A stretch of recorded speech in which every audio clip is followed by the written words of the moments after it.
Bonjour à tous, bonjour à toutes. J'espère que vous allez bien. On va faire une vidéo sur le thème du cyanure dans les lacrymos. Est-ce que c'est dangereux ou pas? Et on a un docteur en biologie qui est allé en manifestation. Et lui-même s'est exposé au gaz, lui-même a fait plusieurs types d'essais.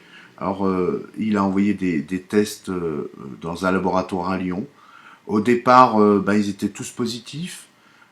Et puis du jour au lendemain, ils sont devenus négatifs. Alors, on se pose la question, comment du jour au lendemain, les mêmes tests peuvent être positifs un jour, négatifs un autre? Est-ce qu'il n'y aurait pas une incidence gouvernementale? J'en sais rien, j'accuse personne, hein, parce qu'on sait que Dieu Macron est extraordinaire. Il est extraordinaire dans la haine, dans la violence, et pour nuire à autrui, ça c'est sûr. Alors je vais vous inviter à regarder cet homme-là. Vous allez voir, il y a un truc qui est génial. On va faire intervenir une petite fenêtre ici. Vous allez voir, tranquille. Hop là, la voilà. Et puis on va écouter ce qu'il dit. Les effets nuisibles de ces fameux gaz, déjà. Donc c'est vraiment le gaz qui fait monter le cyanure et ça redescend derrière. Ah, c'est le gaz qui fait monter le cyanure et ça redescend derrière. Il faut savoir que quand vous le respirez, la composante reste à peu près 30 minutes dans le corps. Donc quand eux, ils ont fait les tests, les examens, ils avaient 30 minutes de réaction.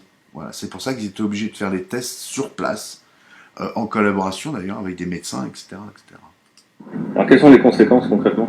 Sur la santé, on a des effets directs des gaz sur la peau, les yeux et le système respiratoire. Il y a des gens qui deviennent asthmatiques, ça c'est documenté, c'est publié. On peut devenir asthmatique, on peut avoir des bronchites à répétition, on peut avoir des bronchites pendant 1 an ou 2 ans, et on peut avoir des effets durables, des œdèmes pulmonaires, ça s'appelle sur les poumons. Vous imaginez quand même qu'il peut y avoir des effets notoires 2 ans après. Sur la peau, on peut avoir des brûlures qui peuvent être très graves. Si on a plus de 20% de la peau qui est brûlée comme ça, on peut même en mourir. Ça a été publié dans un rapport européen. Enfin, au niveau des yeux, on peut avoir des grosses irritations avec les veines à l'intérieur des yeux qui éclatent, on peut avoir des gros problèmes. Mais il y a un deuxième effet, c'est le cyanure. Donc le cyanure, on n'a pas une dose mortelle, on a une dose faible. Ça fait quoi? En effet direct, ça nous fait tomber dans les pommes, les vertiges, les pertes de connaissance.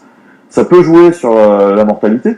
Si je pense par exemple à l'affaire Steve Canisso, qui est tombé dans l'eau, il peut être désorienté, sachant qu'il y a beaucoup de monde qui était désorienté à ce moment-là. Il y a 5 personnes qui sont tombées dans les pommes d'après le rapport IGPN.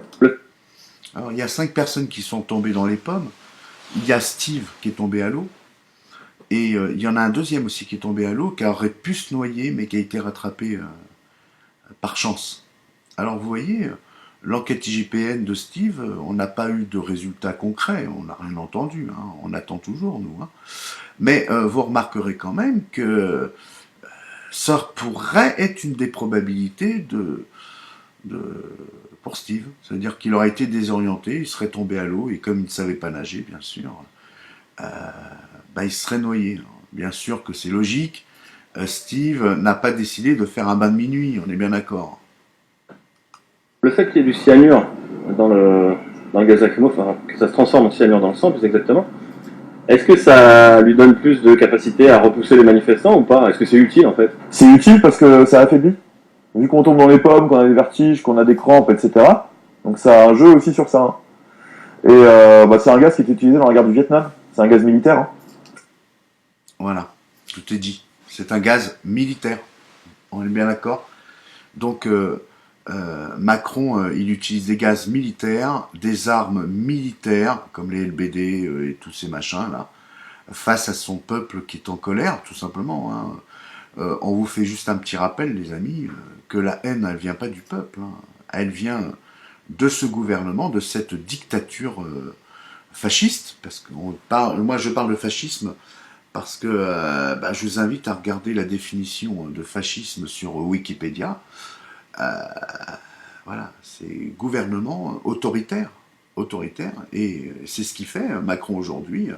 C'est un système autoritaire qui ne vous laisse un seul choix, c'est tu veux gueuler, c'est bien, mais tu vas te prendre des gaz, tu vas avoir des problèmes rénaux, tu vas avoir des problèmes respiratoires, tu vas avoir des problèmes de peau, tu vas avoir beaucoup de problèmes, et l'incidence, elle ne se passe pas que sur une demi-heure, 1 heure ou 2 heures.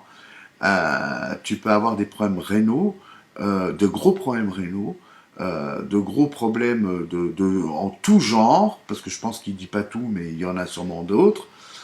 Et il parle à un moment de la maladie de Parkinson. En fait, ces gaz auraient tendance à accélérer quelque chose que vous pouvez avoir en vous. Par exemple, le Parkinson, si vous l'aviez en vous, ça accélérerait le système. Et vous auriez un petit peu plus rapidement la maladie de Parkinson qui va se déclarer, par exemple. Donc on voit bien que la Macronie a une volonté et une seule, c'est de nuire à autrui, de nuire à son peuple. Et j'espère bien, Macron, que tu seras jugé et emprisonné, bien sûr, parce que le peuple a raison, et toi et tes mondialistes, les patrons à Macron, bien sûr, vous avez tort, tout simplement, de traiter votre peuple ainsi. Voilà les amis, cette vidéo va se terminer là. C'est juste pour vous montrer que les effets des gaz sont très très dangereux et nocifs sur la santé. Si j'ai un conseil à vous donner, n'allez surtout pas en manifestation sans un masque à gaz.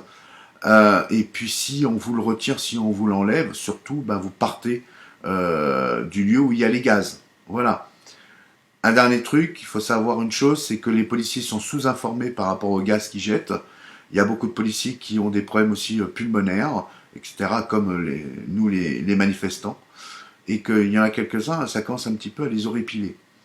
Voilà, donc je vous souhaite à tous et à toutes une bonne journée. Faites très attention à vous. Macron, il a une réelle volonté de nuire au peuple français. Force à vous, force et honneur aux Gilets jaunes.